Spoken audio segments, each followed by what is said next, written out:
누가복음 18장 9절부터 14절까지 아주 간단하고 짧은 비유라고 할 수 있겠습니다. 저희가 너무나 많이 들어서 익숙하게 잘 알고 있는 비유인데 저희가 이 비유를 살펴보면서 조금 생각해 볼 부분이 있습니다.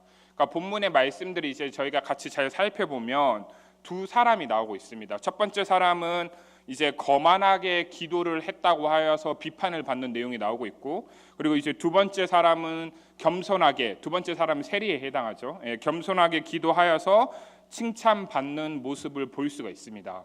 그래서 이 두 사람의 모습을 보면서 저희가 일반적으로 이 말씀을 이해할 때, 그래서 하나님, 저는 그리고 저희는 저 바리새인처럼 같지 않음에 감사합니다. 하나님, 내가 이렇게 겸손하게 기도할 수 있기를 원하고 겸손하게 기도하게 해주심에 감사합니다. 하나님, 내가 저 바리새인 같지 않음에 감사합니다. 이런 식으로 저희가 본문을 해석할 때가 많이 있습니다. 그런데 사실 이런 식으로 본문을 이해한다라는 것은 바리새인들이 세리를 보면서 범했던 그런 착각이나 잘못을 저희도 바리새인들을 보면서 범하고 있는 것과 다르지 않다라고 할 수 있습니다.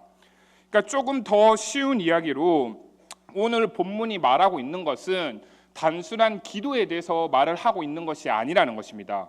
이것에 대해서 먼저 9절을 살펴보기를 원합니다. 저희가 이 예수 그리스도께서 주어지신 비유가 10절부터 시작되는데 그 전에 9절에서 누가가 설명을 해놓았습니다. 뭐라고 설명을 해놓았냐면 9절에 이런 표현이 나옵니다. 9절을 살펴보면 자기를 의롭다고 믿고 다른 사람을 멸시하는 자들에게 이 비유로 말씀하시되 이런 이야기가 나오고 있습니다. 그러면 이 비유는 대상이 분명하게 정해져 있다라는 것이고 이들을 향하신 이들을 향하님의 비유의 의도와 목적이 있다라는 것입니다. 그러니까 뭔가 예수님께서 이 비유를 이들에게 주셨다는 것은 이러한 사람들이 가지고 있는 문제를 해결하고 깨닫고 돌이키게 하기 위해서 예수 그리스도께서 이 비유를 주셨다는 것입니다. 따라서 저희는 조금 9절을 먼저 더 잘 이해할 필요가 있습니다. 9절에 살펴보면 의인이라는 표현이 나옵니다. 그러니까 직접적으로 의인이라는 표현은 안 나오지만 의롭다고 믿는 다른 사람, 의롭다라고 믿는 사람을 의인이라고 하죠. 그래서 이 의인에 대해서 저희가 먼저 좀 이해를 하고 오늘 본문을 살펴볼 필요가 있습니다. 그러니까 이 세상적인 개념으로서 의롭다, 그 사람 참 의롭다, 괜찮다 이런 이야기를 할 때는 그 사람이 뭔가 칭찬할 만한 도덕적인 기준을 따르고 법을 잘 지키고 뭔가 그런 점잖은 사람일 때 이 사람 참 의롭고 이 사람 괜찮고 이 사람 젠틀하다 뭐 이런 표현을 많이 사용합니다. 그런데 성경에서 말하는 그러니까 성경에서 말하는 의는 그런 세상적인 개념에서의 의와 다른 의입니다. 그러니까 이 오늘 본문에서 말하고 있는 의는 절대 선이신 하나님과 그리고 그 하나님과의 관계에 대해서 말을 하고 있다는 것입니다. 왜냐하면 죄의 본질은 하나님의 주인 되심에 대한 거부입니다. 그러니까 하나님께서 하라는 것을 하지 않거나 하나님께서 하지 말라는 것을 하는 것이 죄라는 겁니다. 그러니까 이 하나님을 주인으로 인정하지 않는 것이 죄이기 때문에 그 반대에 해당하는 의인은 하나님과의 바른 관계에 있는 자라고 저희가 이해할 수 있을 것입니다. 따라서 성경을 통해서 정리되는 의인은 죄인과 반대되는 개념이며 하나님의 법, 하나님의 뜻인 율법을 완전하게 다 지키는 자를 이야기하고 있는 것이고 무엇보다 하나님께 옳다함을 인정받은 사람이라고 저희가 이해할 수 있는 것입니다. 더 쉬운 말로는 하나님 나라의 백성 그리고 구원받은 사람을 의인이라고도 이해할 수 있다는 것입니다. 따라서 저희가 이러한 이해를 바탕으로 오늘 본문을 살펴보면서 두 가지 질문을 마음에 두시고 본문을 확인해 보시기를 원합니다. 첫 번째 질문은 누가 진짜 의인인가? 누가 진짜 의인인가? 그리고 두 번째 질문은 어떻게 의롭다 하심을 받는가? 하나님께서 의롭다라고 칭찬을 해주시는데 어떻게 의인이 되고 어떻게 의롭다함을 받는가? 그러니까 누가 진짜 의인이고 어떻게 의롭다함을 받는가를 염두에 두고 오늘 본문을 살펴볼 때 저희가 오늘 본문을 더 잘 이해할 수 있을 것입니다. 따라서 저희 설교 제목이 이 본문을 잡으면서 제가 정한 설교 제목이 어떻게 기도하는가 이게 아닙니다. 오늘 본문 말씀의 설교 제목은 누구의 기도인가입니다. 그러니까 뭔가 기도가 중요한 것처럼 보이지만 물론 기도가 중요하지만 누가 하는 기도인가, 누구의 기도인가? 이거에 대해서 오늘 본문은 이야기하고 있다라는 것입니다. 그래서 계속해서 이러한 이해를 바탕으로 좀 본문을 살펴보기를 원합니다. 이 본격적인 비유가 되는 10절을 살펴보면 이런 표현이 나옵니다. 두 사람이 기도하러 성전에 올라가니 하나는 바리새인이고 하나는 세리다, 이런 표현이 나옵니다. 그러니까 이 기도하러 올라갔다라는 표현은 이제 영어로 해석을 하면 pray, 그러니까 개인적으로 기도하거나 개인적인 신앙생활을 하는 거나 아니면 worship, 그러니까 공동체적으로 예배 드리고 공동체적으로 함께 하는 일, 이 두 가지를 다 포함하고 있습니다. 그러니까 저희는 번역을 기도라고 했지만 원어를 살펴보면 이 두 가지를 다 포함하고 있다라는 겁니다. 그리고 또 하나 이러한 이해를 바탕으로 저희가 이 10절을 살펴볼 때 10절에 이런 표현이 나옵니다. 성전에 올라가니, 그러니까 기도하러 뭐 골방에 갔다 혼자 기도했다 이게 아니라 공적인 장소에 이렇게 기도하러 올라갔다라는 표현이 나오고, 여기서 올라갔다라는 표현은 본문의 맥락을 고려하면 이 바리새인과 세리가 함께 올라갔다라는 것을 저희가 잘 이해할 수 있습니다. 그러면 정리를 해볼 수가 있습니다. 이 바리새인과 세리가 함께 성전에 기도하러 올라갔다, 동시에 같이 올라갔다라는 것은 이들이 다른 어떠한 것이 아니라 예배에 참석해서 기도하기를 원했다라는 것입니다. 그러니까 그리고 중요한 것은 이 예배는 어떤 예배냐? 이 본문에서 말하고 있지 않지만 이 성경의 배경 자료들을 활용하고 또 고대 근동 당시 그 특징을 연구하면 이 예배는 이 지난주에 김우성 강도사님께서 5가지 제사에 대해서 잘 이야기를 해주셨는데 그 5가지 제사 중에 하나인 속죄제에 해당하는 예배였습니다. 그러니까 이 성전 안에서 매일 올려지는 예배는 속죄제 하나밖에 없었기 때문에 이들이 지금 참석하고 있는 예배는 죄의 문제를 해결하는 예배, 속죄제라는 예배였던 것입니다. 그래서 이 예배에 참석해서 이들이 예배 가운데 기도를 했던 것입니다. 이 속죄의 제사가 제사장을 통해서 진행되고 있으면 그들이 그 가운데 서서 이제 기도를 했다라는 것이죠. 그러니까 뭐 누가복음 1장 8절에 보면 사가랴가 이 제사장 사가랴가 제사를 드릴 때 백성들이 밖에서 기도하는 그런 모습과 아주 유사하다고 아마 볼 수 있을 것입니다. 그러니까 이러한 이해를 바탕으로 저희가 계속해서 이제 이들이 이러한 모습과 이러한 상황 가운데 기도한 것에 집중을 하여야 되는데, 먼저 좀 바리새인에 대해서 저희가 좀 같이 살펴보기를 원합니다. 11절에 보면 이제 바리새인이 기도한 것에 대해서 나옵니다. 바리새인이 뭐라고 이렇게 어떻게 기도를 하고 있냐면, 바리새인은 서서 따로 기도하여 이르되, 그러니까 바리새인이 서서 따로 기도했다라는 것은 홀로 자기가 떨어져서 기도했다, 그리고 자기가 돋보이게 기도했다, 뭐 이런 의미입니다. 그러니까 그때 당시에 이 바리새인들은 오늘날도 동일합니다. 이방인들은 더러운 족속들이기 때문에 이 더러운 자들과 내가 같이 하지 아니하고 떨어져서 내가 하나님 앞에 그리고 멋진 모습으로 최선을 다해서 거룩한 자니까 하나님 백성답게 열심으로 예배 드리겠다, 그래서 나는 혼자 따로 서서 기도하겠다, 이러한 모습을 보여주고 있다라는 겁니다. 그러니까 뭐 오늘날로 이해를 하면 뭐 맨 앞에 앉아서 열심히 예배 드리는 뭐 그러한 모습 정도로 저희가 이해할 수 있겠죠. 그런데 어쨌든 이렇게 서서 따로 기도를 하는데, 서서 따로 기도를 하였기 때문에 이 사람이 한 기도는 굉장히 큰 소리로 기도를 하였습니다. 왜냐하면 서서 따로 기도해서 자기 열심으로 맨 앞에 서서 열심히 예배를 드렸기 때문에 당연히 자기가 드러나는 것을 의식하고 있고, 그리고 자기가 잘못이 없고 하나님을 잘 믿고 열심히 신앙생활하고 있었다라고 생각하기 때문에 더 열심히 큰 소리로 기도를 했다라는 거죠. 그러면 저희는 이런 것들을 들으면서 좀 생각을 해볼 수가 있습니다. 이 사람들이 이 바리새인이 기도하는 걸 들으면서 이 사람들이 잘못을 하지 않고 아름다운 내용으로 기도하고 있구나, 저희가 이렇게 이해를 할 수 있다라는 겁니다. 왜냐하면 이 바리새인이 이렇게 이야기를 하고 있습니다. 두 가지 하고 있습니다. 첫 번째, 나는 다른 사람들 곧 토색, 불의, 간음을 하는 자들과 같지 아니하고 이 세리와도 같지 아니하며 이로 인해서 감사하며, 두 번째, 나는 일에 2번씩 금식도 하고 또 소득의 11조도 드린다, 이런 이야기를 지금 바리새인이 자기 행동과 자기 모습에 대해서 이야기하면서 기도를 하고 있다라는 것입니다.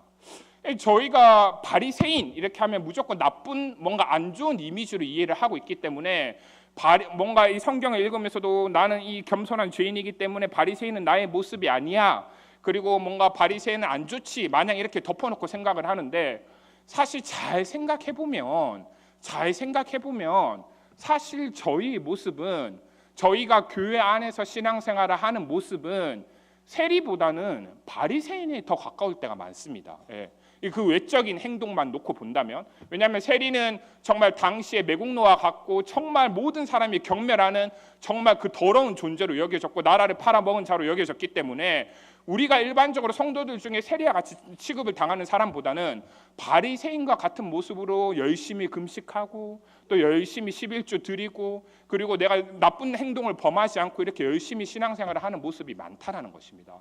그러니까 사실 저희의 모습은 이러한 세리보다 바리새인의 모습에 가깝고 그러한 행동들이 그리고 그러한 행동들에 대해서 열심히 큰 소리로 기도하는 것이 잘못된 것이 아니라는 것입니다. 잘못되지 않았는데 오늘 성경은 분명히 바리새인이 잘못되었다라고 이야기하고 있습니다.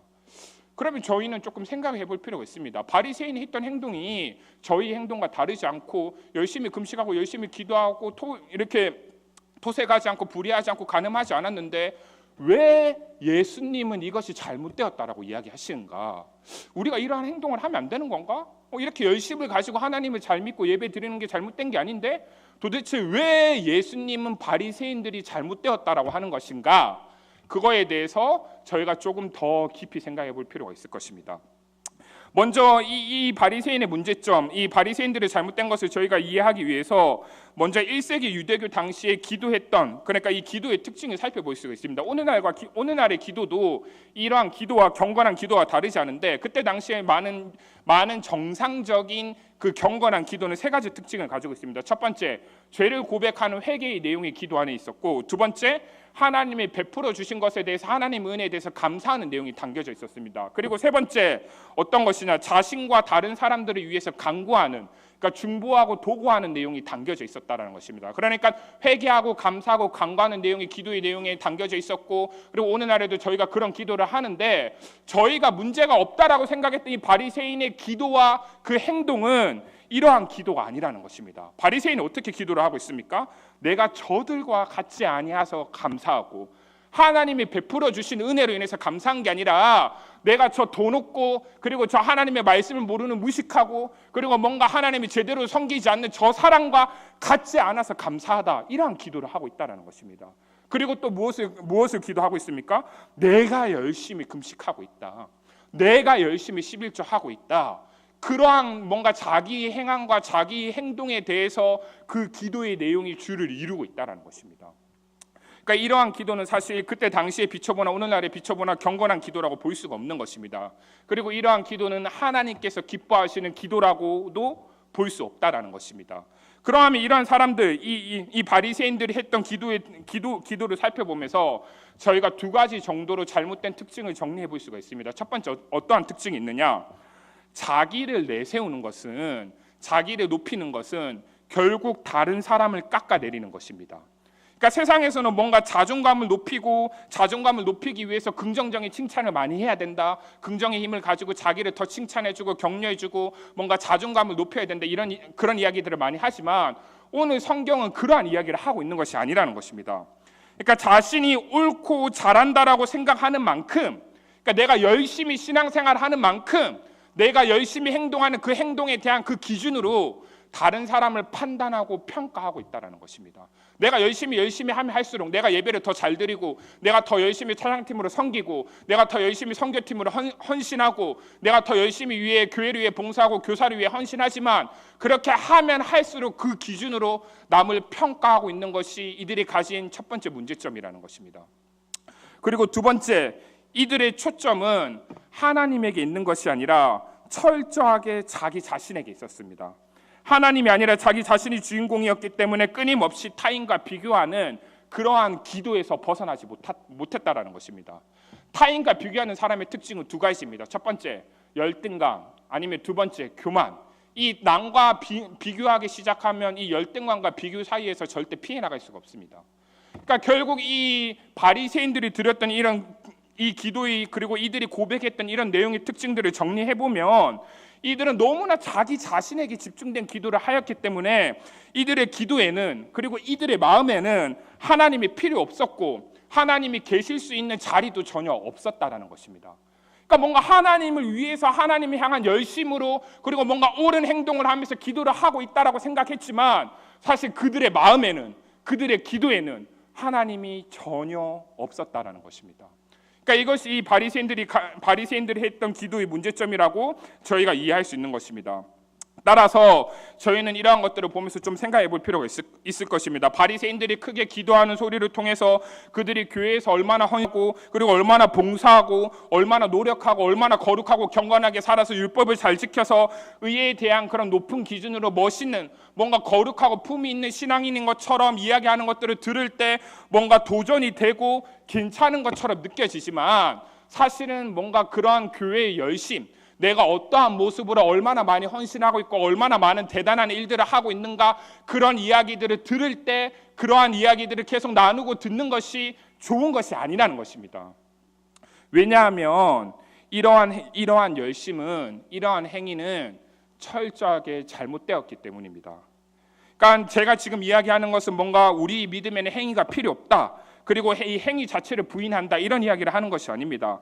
이러한 이들의 열심과 이들의 행위의 핵심은 자기 자신이라는 것입니다.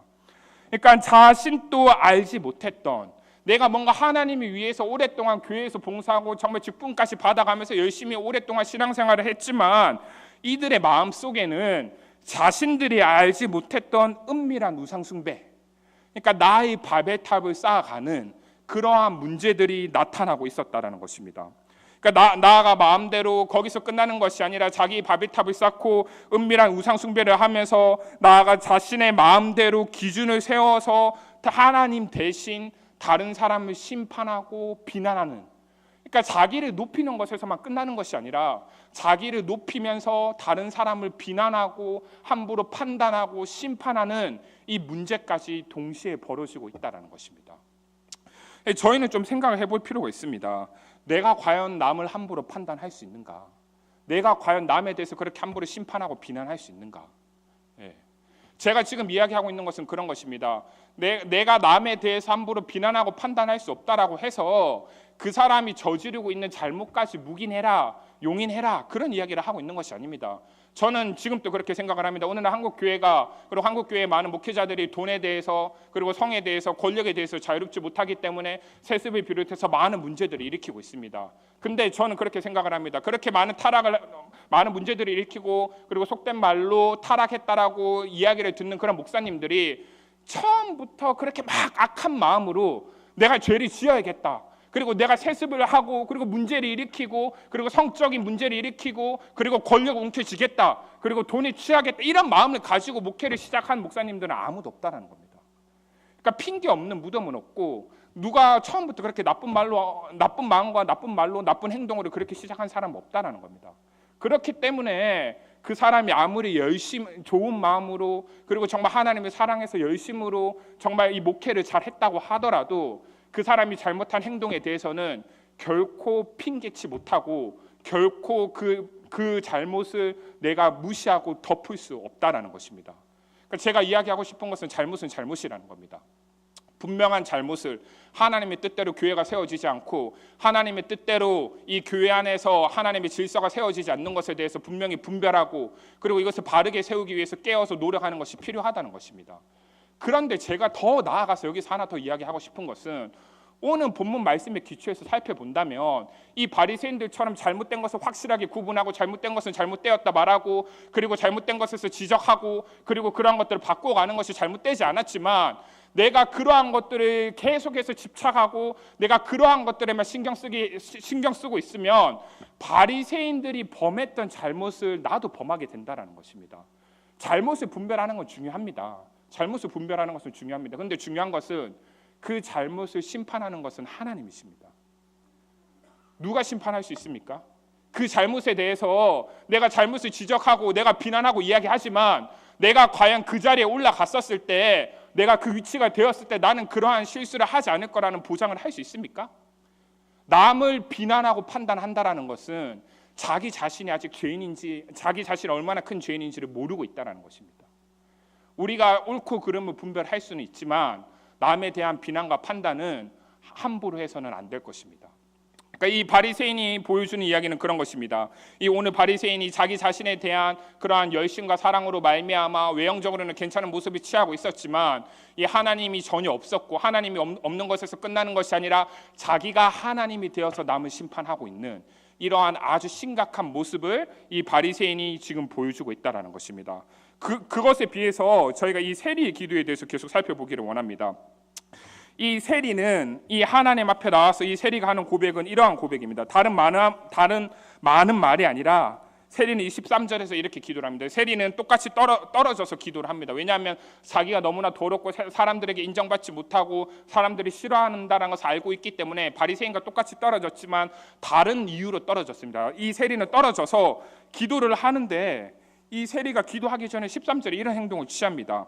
멀리 서서 감히 눈을 들어 하늘을 쳐다보지도 못하고 다만 가슴을 치며 이르되 이러한 지금 기도를 하고 있다라는 것입니다. 그러니까 이 세리 이때 당시 여기 나타나는 세리는 남자라고 보는 것이 자연스럽습니다. 세리는 남자들이 맡았기 때문에. 그런데 이 고대 근동 시대의 그 문화와 이 배경을 연구해 보면 남자가 가슴을 치면서 기도하는 것은 굉장히 특별한 일입니다. 왜냐하면 그때 당시에 이 가슴을 치면서 기도를 하는 사람은 대부분 여자들이었습니다. 왜냐하면 남자는 굉장히 권위가 있는 존재였고 그리고 남녀 차별이 심했던 때였고 남자는 함부로 움직이지 않는 존재였기 때문에 여자가 특별히 뭔가 장례식이나 슬픈 일이 있을 때만 가슴을 치면서 기도를 하지 가슴을 이렇게 쳐가면서 기도를 하는 것은 흔치 않는 일이었다는 겁니다. 그런데 성경에서 딱 하나 예외가 있습니다. 가슴을 치면서 남자 여자 구분 없이 다 기도하던 때가 있습니다. 그때가 언제냐? 예수님이 십자가에 못 박혀 돌아가셨을 때 그 주변에 있는 모든 사람들이 가슴을 치면서 기도했다는 겁니다. 그런데 지금 이 남자인 세리가 가슴을 치면서 기도를 했다라는 것은 정말 그만큼 고통스러워하고 아파하고 슬퍼하고 자신의 죄를 해결하고 싶어하는 그 진실된 마음으로 이 애통한 가운데 가슴을 치며 기도했다라는 것을 저희가 볼 수 있다는 것입니다. 그러면서 세인이 한 고백이 무엇입니까? 세인이 이렇게 고백을 하고 있습니다. 하나님이여 불쌍히 여기소서 나는 죄인이로소이다. 하나님이여 다른 어떠한 것이 아니라 이러쿵저러쿵 말을 하고 다른 사람들이 나를 어떻게 쳐다보고 이러한 것들이 아니라 하나님이여 나를 불쌍히 여기소서 나는 죄인이로소이다. 이 한마디 기도를 세인은 지금 하고 있다는 것입니다. 그러니까 이 세리가 하나님께 원했던 건 다른 어떠한 것이 아니라 나의 이 죄인됨을 하나님 앞에서 철저히 고백하면서 나의 죄의 문제를 해결해 주시는 이 하나님 예수 그리스도의 대속의 은혜를 세리는 누리기를 원했다라는 것입니다. 이 제 말이 만들어낸 말이 아니라는 것이 세리가 말했던 여기서 나오는 표현이 이 나는 죄인으로서이다 나를 불쌍히 여기소서 이런 표현을 하고 있는데 불쌍히 여기다라는 표현은 이 원어를 살펴보면 신약에서 이 본문과 다른 본문 딱 두 군데만 나옵니다. 그러니까 뭔가 자비를 베풀어 주십시오, 긍휼히 여겨 주십시오 이런 표현이 아니라 이 여기서 말하는 불쌍히 여겨달라는 표현은 나를 대속하여 주시옵소서, 나의 죄를 해결하여 주시옵소서, 그냥 나를 좀 불쌍히 여겨 주십시오, 내게 은혜를 좀 주십시오 이런 차원이 아니라 하나님 나의 죄를 해결하여 주세요. 나의 죄로 인해서 내가 너무 마음이 아프고 내가 지금 가슴을 치면서 기도를 하고 있습니다. 이러한 기도를 세리가 지금 하고 있다는 것입니다. 그러면 저희는 이것들을 살펴보면서 좀 생각을 해볼 필요가 있습니다. 세리가 했던 기도는 다른 어떤 것이 아니라 정말 이 자신의 죄인됨을 인정하고 자기를 부정하며 정말 그 하나님의 은혜를 구하는 기도였구나. 그래서 이러한 세리의 기도에 대해서 예수 그리스도께서 14절에 이렇게 이야기를 하십니다. 내가 너희에게 이르노니 이에 저 바리새인이 아니고 이 사람이 의롭다 하심을 받았고 그의 집으로 내려갔느니라. 바리새인이 아니라 이 세리가 인정을 받았고 의롭다함을 받았다라고 이야기를 하고 있습니다. 그러면서 마지막에 그 너무나 유명한 말씀입니다. 성경 곳곳에 나오는 말씀인데 이런 이야기를 하십니다. 물은 자기를 높이는 자는 낮아지고 자기를 낮추는 자는 높아지리라. 이렇게 이야기를 하고 계시다는 겁니다. 이 말을 저희가 잘 이해해야 됩니다. 이 말을 들으면서 저희가 뭐 신앙생활 할 때 뭔가 다른 사람에게 좀 양보하면서 내가 낮아져야지 하는 뭔가 그런 수준의 말을 그런 수준의 내용으로 의미로 이 말씀이 선포되어지고 있는 것이 아닙니다. 그러니까 뭔가 단순히 도덕적으로 뭔가 그런 행동을 바꾸기 위한 가르침이 아니라 인간적인 교만이나 인간적인 관계 속에서의 그런 겸손에 대해서 이야기하고 있는 것이 아니라 하나님과의 관계에서의 교만과 겸손에 대해서 이야기를 하고 있다는 것입니다. 그러니까 이 하나님과의 관계 가운데 교만하면 안 되고 하나님과의 관계 가운데 겸손해야 된다라는 것을 이야기하고 있다는 것입니다. 그러니까 이 하나님과의 관계 회복은 다른 어떤 것이 아니라 오직 예수 그리스도를 통한 대속의 은혜가 있을 때 주어지는 것이기 때문에 이 말씀은 구원의 은혜 가운데 이해되어야 될 말씀이라는 것입니다. 그러니까 조금 더 쉽게 이야기하면 이런 것입니다. 자기를 높이는 자는 자기를 사랑하는 자이며 자기를 낮추는 자는 자기를 부인하는 자입니다. 그러니까 조금 더 정확하게 적용을 해서 이렇게 말씀을 읽어보자면 무릇 자기를 높이는 자는 자기를 사랑하는 자는 높아질 것이고 자기를 낮추는 자는 자기를 부인하는 자는 주님께서 높여주시리라 이렇게 이야기를 하고 있다는 것입니다. 따라서 우리는 이 다른 어떠한 것이 아니라 이 바리새인들처럼 자신의 행위를 보면서 자신의 어떠한가 자기 자신에게 집착해서 자기 의로움을 드러내는 것이 아니라 이 하나님 아버지의 자비, 하나님 아버지의 사랑과 예수 그리스도의 그 순종에서 우리 공로를 찾아야 될 것입니다. 그러니까 이러한 말씀들을 정리하면서 이 전체 말씀, 그러니까 이 10절부터 14절까지 비유를 정리하면서 저희가 이해할 수 있는 말씀이 딱 하나 있습니다. 저희가 너무나 많이 들어본 말씀인데 너무나 많이 들어본 교리의 내용입니다. 무엇이냐? 네 글자로 이해할 수 있습니다. 이신칭의. 이렇게 이 말로 설명을 하면 오늘 본문에 대한 모든 설명을 다 한다라고 말할 수 있을 것입니다. 그러니까 이 이신칭의가 무엇이냐? 저희가 많이 들어봤습니다. 그런데 이 이신칭의는 오직 예수 그리스도를 믿음으로 의롭다 함을 얻는다 이 말입니다.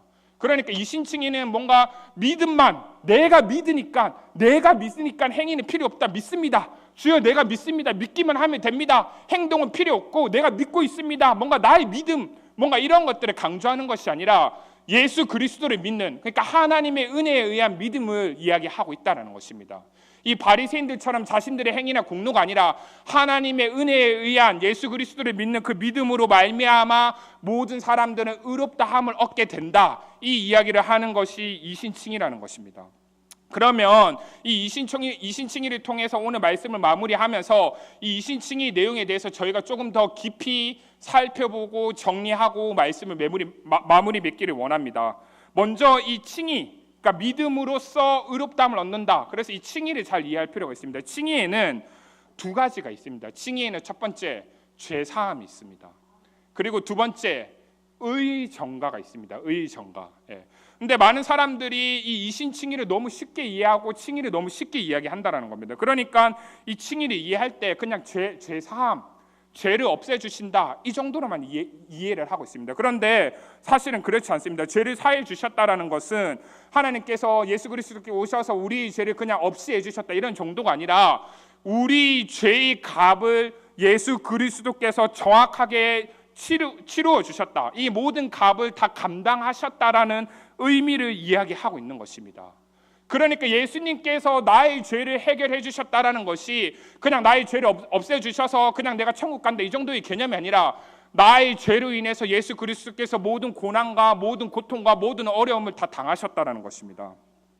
그러니까 구원을 이해하기 위해서는 이 칭의를 통한 죄사함의 은혜를 정확하게 알 필요가 있습니다. 구원의 핵심은 천국 가는 것이 아닙니다. 천국은 구원받은 결과이고 구원의 핵심은 죄 문제의 해결입니다. 그런데 이 이신칭의는 그냥 단순히 죄사함 받았다 이것으로만 끝나지 않습니다. 칭의에는 죄사함과 함께 의정가가 있습니다. 의정가는 무엇이냐? 저희가 방금 살펴본 것처럼 예수 그리스도께서 저희 죄를 위해서 모든 값을 지불하고 이 죄의 문제를 해결해 주시는 것에서 끝나는 것이 아니라 그의 해결해 주심으로 말미암아 이루신 그 공로를 저희에게 전가해 주고 있다라는 이야기입니다. 그러니까 이 빛이 들어오면 어둠이 물러가는 것처럼 이 죄사함과 의정가는 동시에 일어나는 겁니다.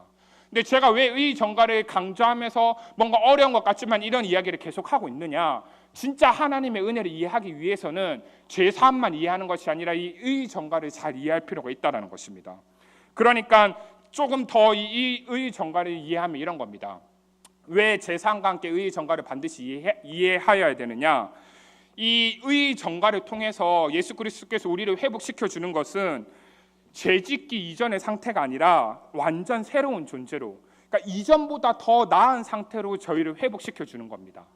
그러니까 이 죄짓기 이전의 상태, 죄를 지을 수도 있고 죄를 안 지을 수도 있고 이런 상태로 우리를 만들어 주시는 것이 아니라, 우리 죄를 사해 줌과 동시에 예수 그리스도께서 다 이루신 의를 저희에게 전가해 주심으로 말미암아 저희를 죄를 지을 수 없는 존재로 완전히 바꾸어 주셨다는 것입니다. 그러니까 내가 뭐 죄를 지을까 말까 이런 게 아니라 나의 존재가, 나의 정체성이 예수 그리스도의 의로 말미암아 죄를 지을 수 없는 완전히 새로운 존재로 바뀌었다라는 것입니다. 성경은 이것을 의 전가를 통해 영생을 얻었다라고 이야기를 하고 있습니다. 영생은 무엇입니까? 많은 사람들이 영생은 영원한 생명 이 정도로 이해를 하고 있습니다. 영생은 그냥 그러한 뭔가 죽지 않는 것을 의미하는 게 아닙니다. 죽지 않는 것은 불사라고 이야기를 합니다. 영생은 그냥 그러한 불사가 아니라 완전한 하나님의 자녀됨입니다. 그러니까 예수 그리스도께서 당신이 이루신 의를 저희에게 전가해 주심으로 예수 그리스도의 의를 통해서 저희를 새로운 존재로 만들어 주셨고, 새로운 존재로 만들어 주신 저희에게 영생을 주셔서 완전한 하나님의 자녀로 살아갈 수 있게끔 저희를 완전히 바꿔 주셨다는 겁니다. 그러니까 이 내가 예수 그리스도의 대속의 은혜를 누리는 것은 내가 죄를 지었을 때 뭔가 내가 잘못한 행동에 대해서 그냥 윤리적으로 잘못했습니다 말하고 내가 뭔가 마음에 꺼리끼는 불편함을 없애는 정도가 아니라, 예수 그리스도의 그 핏값으로 인해 내가 더 이상 죄를 지을 수 없고 오직 주님의 은혜 가운데 살아가는 존재로 바뀌었다라는 것을 이야기하고 있다라는 것입니다. 우리는 생각해 볼 필요가 있습니다. 나는 정말 이 하나님의 영생을 통해서 하나님의 자녀됨과 하나님의 백성됨과 이 새로운 정체성으로 인해서 이 주님의 은혜를 잘 누리면서 살아가고 있는가? 아니면 그냥 내가 죄를 안 지으려고 내가 더 열심히 나의 열심과 내가 더 이 예배 때 은혜 받은 걸로, 예배 때는 은혜를 받지만 살아가는 것은 내 힘으로 죄를 안 지으면서 살아가려고 하고 있지는 않은가? 정말 살아남도 은혜고 살아감도 은혜라는 정말 저희가 가지고 있는 개혁신학의 핵심을, 그리고 이 놀라운 그리스도의 구속의 은총을 저희가 잘 누리고 있는가 한번 돌아볼 필요가 있을 것입니다. 그러면서 말씀을 정말 이제 제가 마무리하면서 미가서 말씀 하나만 보고 마무리하도록 하겠습니다. 미가서 6장 5절부터 6절 7절 말씀을 보면 6장 7절 8절입니다. 네, 죄송합니다. 미가서 6장 6절 7절 8절 말씀을 보면 이런 표현이 나옵니다. 5절까지는 하나님께서 이 이스라엘 백성들을 구원해 주신, 그래서 너희를 내가 의인으로 불렀다, 나의 백성으로 불렀다, 이런 내용을 하고 있습니다. 그런데 굉장히 놀라운 것은 미가가 이 하나님의 은혜를 이야기하면서 이 미가 선지자가 이 6, 7절에서 이런 이야기를 합니다. 내가 무엇을 가지고 여호와 앞에 나아가며 높으신 하나님께 경배할까? 내가 번제물로 1년 된 송아지를 가지고 그 앞에 나아갈까? 여호와께서 천천의 순양이나 만만의 강물 같은 기름을 기뻐하실까? 내 허물을 위하여 내 맏아들을 내 영혼의 죄로 말미암아 내 몸의 열매로 드릴까? 그러니까 6, 7절은 이런 것입니다. 내가 하나님께서 나에게 구원의 은혜를 베풀어 주셨는데 그 구원의 은혜에 보답하기 위해서 내가 무엇을 할까 고민하지만, 내가 아무리 많은 열심으로 예배를 드리고 내가 아무리 좋은 것들을 드리고 많은 번제물들을 드려도 그 모든 것들, 나의 그 모든 행위로 그 예수 그리스도의 은혜를 갚을 수가 없다라는 것입니다. 그러면서 딱 8절에 이렇게 이야기를 하고 있습니다. 다른 어떠한 것이 아니라, 그렇기 때문에 네가 열심히 살아가려고, 네가 뭔가를 할 수 있다라고 착각하면서 주님께 열심으로 너의 행위를 갚으려고 노력하는 게 아니라, 네가 해야 될 것은 딱 하나다. 너에게 허락하신 그 예수 그리스도의 의를 잘 받아 누리는 거. 그러면서 이렇게 8절에 이야기를 하고 있습니다. 사람아, 주께서 선한 것이 무엇임을 내게 보이셨나니 여호와께서 내게 구하시는 것은 오직 정의를 행하며 인자를 사랑하며 겸손하게 내 하나님과 함께 행하는 것이 아니냐, 이 이야기를 하고 있다는 것입니다. 그래서 저희가 오늘 본문 말씀을 정리하고 또 이 미가서 말씀을 정리하면서 저희가 생각해 보기를 원합니다. 내가 정말 이 신앙생활을 하면서 예수 그리스도의 구원의 은혜를 어떻게 누리고 있는가? 내가 정말 내가 주장하는 것이 예수 그리스도와 연합함으로 말미암아 나에게 다 이루어 주시고 다 전가해 주신 그 예수님의 공로, 예수님의 의를 붙들고 내가 좀 뭔가 힘들고 세상에서 위축되고 주눅들더라도 아니면 내가 뭔가 세상에서 좀 잘 나가는 것 같더라도 그러한 것들이 상관없이 내가 정말 나를 사랑하여 주셔서 나를 구원하여 주신 그 예수님의 은혜만을 붙들고 신앙생활을 하고 있는가?